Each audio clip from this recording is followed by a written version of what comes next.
Renungan Kefas. Judul renungan hari ini adalah memperhatikan orang-orang lain dengan belas kasihan dalam rasa takut. Ayat Alkitab dari Yudas pasal 1 ayat 22-23. Tunjukkanlah belas kasihan kepada mereka yang ragu-ragu. Selamatkanlah mereka dengan jalan merampas mereka dari api.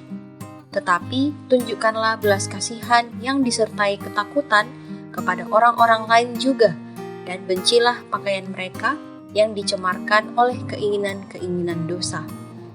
Dalam ayat 22-23, Yudas menunjukkan lebih lanjut bahwa karena kita hidup di dalam Allah Tritunggal, kita perlu memperhatikan dan merawat orang lain dengan belas kasihan dan rasa takut. Ayat 22 mengatakan, tunjukkanlah belas kasihan kepada mereka yang ragu-ragu. Dalam bahasa Yunani, ayat ini boleh diterjemahkan menjadi yakinkanlah mereka yang ragu-ragu. Ragu-ragu berarti bimbang. Ketika kita hidup di dalam Allah Tritunggal, kita akan memiliki rasa prihatin yang sungguh-sungguh terhadap orang lain. Kita akan memperhatikan orang-orang yang lebih muda dan lebih lemah, juga orang-orang yang ragu-ragu. Tetapi, jika kita tidak hidup di dalam Allah Tritunggal, kita tidak akan memiliki perhatian yang demikian terhadap orang-orang yang lemah. Perkataan Yudas mengenai merampas mereka dari api mungkin diambil dari Sakaria pasal 3 ayat 2. Api di sini adalah api kekudusan Allah untuk penghakimannya. Menurut perkataan ini, kita seharusnya berusaha menyelamatkan orang lain dan merampas mereka dari api.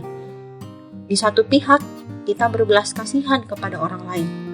Di pihak lain, kita harus takut terhadap bahaya penularan dosa, membenci hal-hal yang dicemarkan oleh nafsu daging.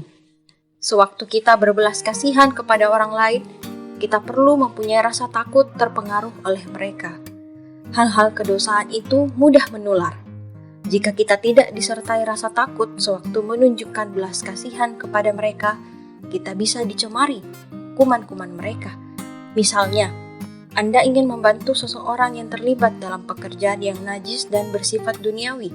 Jika Anda tidak berhati-hati, bukan Anda yang menolong orang itu. Sebaliknya, Anda sendiri yang tercemar dan akhirnya bersatu dengannya melakukan pekerjaan itu. Karena itu, Sobat Kefas, agar kita tidak tercemar, kita perlu menunjukkan belas kasihan kepada orang lain disertai rasa takut. Sobat Kefas, sekarang kita tahu bahwa dalam menunjukkan belas kasihan kepada orang-orang yang lemah, kita perlu mempunyai rasa takut dan rasa benci. Keadaan orang-orang yang lemah itu mungkin kasihan, dan kita memang perlu menunjukkan belas kasihan kepada mereka. Tetapi pada saat yang bersamaan, kita perlu memiliki rasa takut yang kudus dan satu kebencian yang kudus. Takut tercemar oleh hal-hal dosa dan membenci hal-hal dosa itu.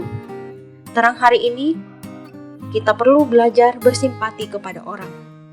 Kita perlu mengenal kondisi orang yang kita layani agar kita terhindar dari dosa. Beban doa, kiranya Allah menjaga kita dari segala pergaulan yang buruk. Tuhan Yesus memberkati.